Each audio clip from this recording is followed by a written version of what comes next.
जाए तो भगवान की ही प्राप्ति हो जाती है, क्योंकि हर पक्षी पशु के रूप में भगवान है। नामदेव जी महाराज कुत्ते में भगवान को देखो प्रकट किया ना भगवान। एक बार श्री एकनाथ जी महाराज गंगोत्री से गंगा जल लेकर बहुत से भक्तों के साथ रामेश्वर चढ़ाने जाते थे। प्राय भक्त लोग ऐसा करते हैं कि गंगोत्री से गंगा जल लेकर रामेश्वर में चढ़ाते हैं कांवर में लेके। ऐसे ही वो जा रहे थे।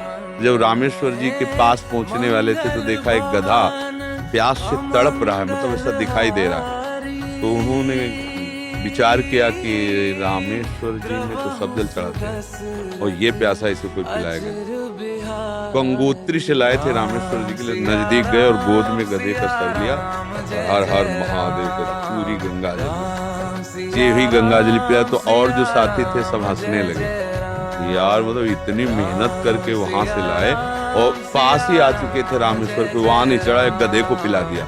वो तो रामेश्वर जी गए और वहां रामेश्वर आ गए। गधे को जे ही गंगा जल पिलाया तो भगवान उठ के बैठ गए, बोले मैं ही था, तुम्हारे को देख रहा था कि तुम केवल मूर्ति में ही मुझे समझते हो या सब जीवों में भी मुझे समझते हो।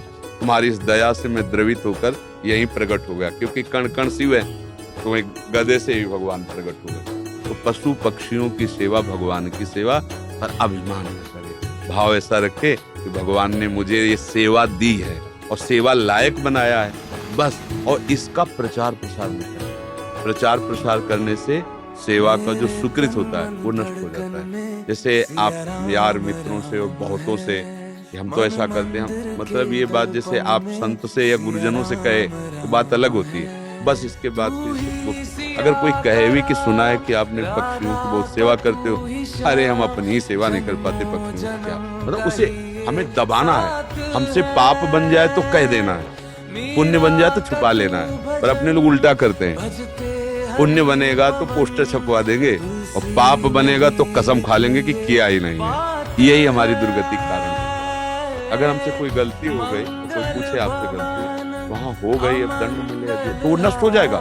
जहां आपने हाँ कहा वो पाप नष्ट हो जाएगा। अगर सभा में खड़ा होकर के स्वीकार कर ले तो दंड मिले ना मिले उसका पाप नष्ट हो जाएगा। हम सभा में पुण्य को कह सकते हैं, पाप को नहीं कह सकते। देखो है नहीं, तो अपने इस पुण्य को और पशु पक्षी में भगवत भावना करो। जब उनको दाना डाल रहे हो या फल जो भी जैसे पशु पक्षी हो तो भाव करो, हे भगवान आप इस और बढ़िया पुण्य बन जाएगा और बड़ा लाभ मिल जाएगा। हे भगवान आप इन रूपों में आकर सेवा स्वीकार, नाथ हम पे प्रसन्न रहो कि हम सदैव आपकी सेवा करते हैं। भक्ति हो गई, इसी से भक्ति हो गई, सब में भगवान के दर्शन की भावना बनने लगेगी। ठीक है, पर कभी गलत धन कमा के सेवा की भावना मत रखना। लो चलो 1 लाख रुपए हम गलत करके ले रहे तो 10,000 की सेवा, वो ठीक है। ईमानदारी से कमाओ, धर्म से कमाओ, और फिर उससे अगर 10 रुपए की भी सेवा करोगे तो बहुत बड़ी सेवा मानी जाएगी।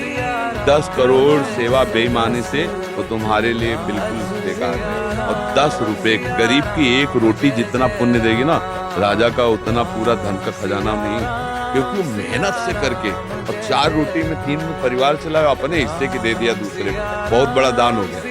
तो दान का ये भी स्वरूप समझना है कि गंदे आचरणों द्वारा, बेईमानी द्वारा नहीं, धर्म से कमा